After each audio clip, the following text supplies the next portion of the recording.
আপনি যদি 30 লাখ টাকার মধ্যে একটা লাভজনক ব্যবসা খুঁজছেন তাহলে এই ভিডিওটা আপনার জন্য।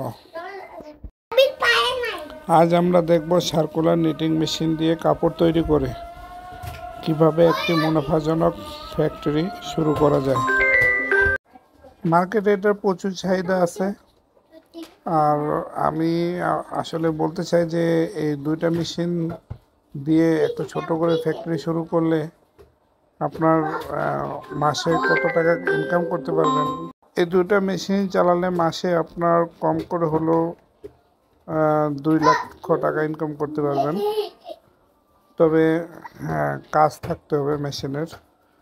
আর মেশিনে কাজ আনার জন্য অবশ্যই একজন অভিজ্ঞ লোক লাগবে, আর যাদের মার্কেটে পরিচিত আছে। এটা হলো রিবিনটা লোক, তো এটা এক্সপোর্টের কাজই বেশিরভাগ হয়। আর এক্সপোর্টের কাজ হলো আপনার বড় বড় ফ্যাক্টরি থেকে নিয়ে আসতে হয়।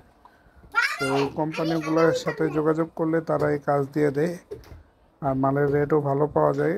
এখন যে এই মেশিনের লেখা চালালে রেট ভালো পাওয়া যায়, এতে মাসে অনায়াসে 1 থেকে 2 লক্ষ টাকা ইনকাম করা যায়। তো আমি আপনাদেরকে আরও ব্যবসার আইডিয়া দেব বা এই ব্যবসা সম্পর্কে বিস্তারিত বলবো, যদি আপনাদের কাছ থেকে আমি ভালো রেসপন্স কিছু পাই। আমার চ্যানেলটাকে সাবস্ক্রাইব করেন, আর কোনো কিছু জানতে চাইলে কমেন্ট করেন। দেখি আপনাদের কমেন্ট আমাকে এক উৎসাহ দিবে এরকম ভিডিও বানানোর জন্য। আশা করি আপনারা আমাকে সাপোর্ট করবেন।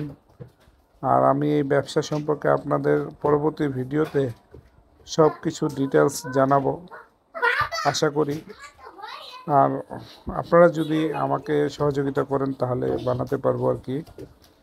তো এই ডিটেলস, কোন মেশিন কত টাকা, কীভাবে কিনবেন, এই সব কিছুই আমি ভিডিওতে বলবো। ধন্যবাদ।